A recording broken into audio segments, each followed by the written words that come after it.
Hello मेरे प्यारे विद्यार्थियों, कैसे हैं आप लोग? आप सब बढ़िया होंगे बच्चों। मैं भी एकदम बढ़िया हूं। आज मैं आपके लिए बहुत ही इंपॉर्टेंट वीडियो लेकर आया हूं। 5 गोल्डन रूल्स अगर आप सीए इंटरमीडिएट में रैंक स्कोर करने की सोच रहे हैं दोस्तों। अगर आप सीए इंटर में रैंक लेना चाहते हैं तो ये 5 चीजों का ध्यान रखिएगा। तो आपका जो ड्रीम है रैंक लाने का, वो रियलिटी में दोस्तों जरूर कन्वर्ट हो जाएगा। तो सबसे पहला रूल नंबर 1 दोस्तों, focus on ICAI material. Yes, ICAI दोस्तों आपको स्टडी मटेरियल प्रोवाइड करता है। 100% एग्जाम में जो पूछा जाता है वो यहीं से पूछा जाता है। कई बार ऐसा होता है कि बच्चा मॉड्यूल पढ़ के नहीं जाता है, जो क्लासेस में पढ़ाया जाता है बस उतना पढ़ के चला जाता है, और फिर कोई क्वेश्चन उसे ऐसा लगता है कि बाहर से आया, जबकि वो एक्चुअली में आईसीएआई मॉड्यूल की ही किसी लाइन से उठकर आया होता है। और स्पेशली दोस्तों ये चीज एमसीक्यूज में देखी जा रही है। तो मेरा ये रिक्वेस्ट रहेगा कि शुरू से आप अपना फोकस आईसीआई के मटेरियल के ऊपर रखें। अगर आपको कोई फैकल्टी बोल रहा है कि उनके मटेरियल में सारा मॉड्यूल कवर है, तो एक बारी थोरोली उसे चेक कर ले कि हाँ सारे पॉइंट एक बारी गो थ्रू कर ले कि यार सब कुछ ओवरऑल कवर है या नहीं है।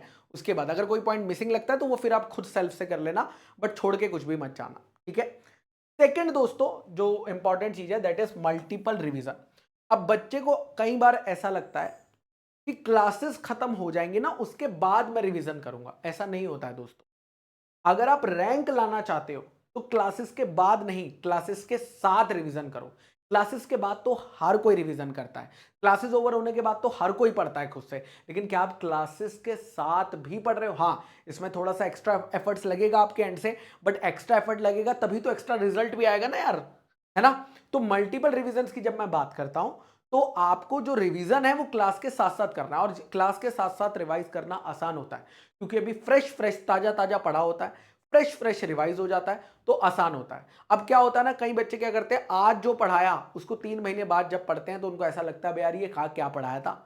तो ये प्रॉब्लम आप फिर कभी फेस नहीं करेंगे, और आप जब क्लासेस के बाद रिवाइज करने जाओगे ना तो आपको कम टाइम लगेगा क्योंकि आप साथ साथ रिवाइज करते आ रहे थे। तो आपको बाकियों की तरह वापस से नया जैसा लगेगा ही नहीं, आपको तो लगेगा अरे तो मैं मल्टीपल टाइम कर चुका हूं। तो आप इजीली उसको कम टाइम में बाकी लोगों से और रिवाइज कर पाओगे, समझे। तीसरी चीज आती है दोस्तों राइटिंग प्रैक्टिस। बहुत बड़ी प्रॉब्लम है सीए इंटरमीडिएट के स्टूडेंट्स के साथ, वो राइटिंग प्रैक्टिस पर फोकस नहीं करते हैं। चाहे प्रैक्टिकल सब्जेक्ट हो चाहे थ्योरी सब्जेक्ट, दोनों में ही राइटिंग प्रैक्टिस जरूरी है।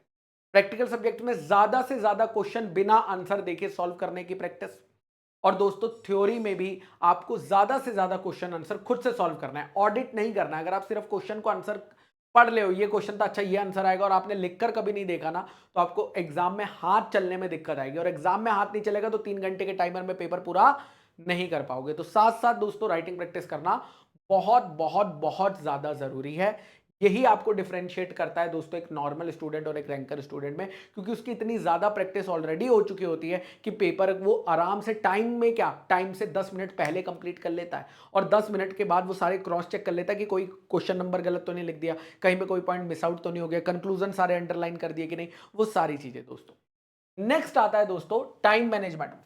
दोस्तों रैंक के लिए एम कर रहे हो तो दोनों ग्रुप दोगे तभी रैंक आएगी, सिंगल ग्रुप वालों की रैंक होती नहीं है। तो दोस्तों दोनों ग्रुप देने के लिए 6 सब्जेक्ट है। अगर जो बच्चा टाइम मैनेजमेंट नहीं कर पाएगा उसका 6 सब्जेक्ट में से कोई ना कोई एक सब्जेक्ट की बच जाएगी। वही बच्चा दोस्तों टाइम मैनेज कर पाएगा, अगर वही बच्चा 6 के 6 सब्जेक्ट तैयार कर पाएगा जिसका टाइम मैनेजमेंट इंपॉर्टेंट अच्छा होगा। तो आपको क्या करना है दोस्तों, 6 सब्जेक्ट्स को आपको देख लेना कि कौन से सब्जेक्ट आपको डिफिकल्ट लगते हैं, कौन से सब्जेक्ट आपको इजी लगते हैं। जो सब्जेक्ट आपको डिफिकल्ट, मोस्टली बच्चों को ऑडिट डिफिकल्ट जाता है, टेक्स्ट डिफिकल्ट जाता है, जो अभी तक मैंने रिव्यूज लिए हैं बच्चों से सुना है। तो जो सब्जेक्ट आपको डिफिकल्ट लगता है, भले ही वो छोटा है या बड़ा है, मैं उसकी बात नहीं कर रहा, मैं बात कर रहा हूं आपके लिए कौन सा सब्जेक्ट डिफिकल्ट या इजी है। जो सब्जेक्ट आपके लिए आपको डिफिकल्ट लग रहा है दोस्तों, उसको आप ज्यादा टाइम देंगे क्योंकि वो डिफिकल्ट है आपके लिए, तो आपको उसे टाइम देना पड़ेगा वरना लटक जाओगे उसमें, करेक्ट। और जो आपको इजी लगता है उसको कम टाइम देंगे क्योंकि उसमें तो आप पास होने ही वाले हो, अच्छे मार्क्स से हो भी जाओगे। तो ये अगर आप स्ट्रेटेजी फॉलो करोगे तो आपका बैलेंस स्कोर रहेगा, और मेजॉरिटी रैंकर्स का यही होता है कि उनका बैलेंस स्कोर रहता है थ्रू आउट। मैं रैंक 1 रैंक 2 की बात नहीं कर रहा हूं, बट मैं बाकी लोगों की बात कर रहा हूं। उनका जो स्कोर होता है ना, अगर आप उठा के देखोगे तो एकदम सभी में एग्जम्पशन होती है, सारे सब्जेक्ट्स में ऑलमोस्ट, ठीक है। तो ये चीज होगी। और लास्ट आता है फिफ्थ पॉइंट दोस्तों। ये पॉइंट तब आता है जब आपकी क्लासेस कंप्लीट हो चुकी होती है, जब आपका एक बार रिवीजन हो चुका होता है, उसके बाद आपको फुल फ्लैश्ड टेस्ट सीरीज देनी है। हर सब्जेक्ट की कम से कम 2 टेस्ट देना, टेस्ट का लेवल आईसीआई के लेवल जितना होना चाहिए। अगर आपको टेस्ट सीरीज पैसा नहीं खर्चना है, इट्स ओके। आप क्या कर सकते हो, पिछले लास्ट 2 अटेम्प्ट के पेपर सॉल्व करके देख लो, वहां से काम हो जाएगा आपका। और सेल्फ इवेल्युएशन कर लो कि भैया क्या मैं अच्छे से स्कोर कर पाऊंगा या नहीं कर पाऊंगा। तो आपको पता चल जाएगा कि कहां पर आपकी वीकनेसेस है, टाइम मैनेजमेंट 3 घंटे में हो पा रहा है कि नहीं, रीडिंग टाइम जो 15 मिनट का मिलता है उसमें क्या करना होता है, वो सारी चीजें दोस्तों आपको क्रिस्टल क्लियर हो जाएंगी। तो ये टेस्ट सीरीज भी आपको देनी है, पेड देनी है, फ्री देनी है, that is your call, but देनी है, दैट इज इंपॉर्टेंट। बहुत सारे बच्चे बिना टेस्ट दिए सीधा पेपर में जाकर अपना टेस्ट लिखते हैं और फिर उन्हें बाद में पता चलता है कि उन्होंने टेस्ट सही से लिखा नहीं था। आई होप दोस्तों ये वीडियो आप लोगों के लिए हेल्पफुल रहेगी। चलिए टाटा, बाय बाय।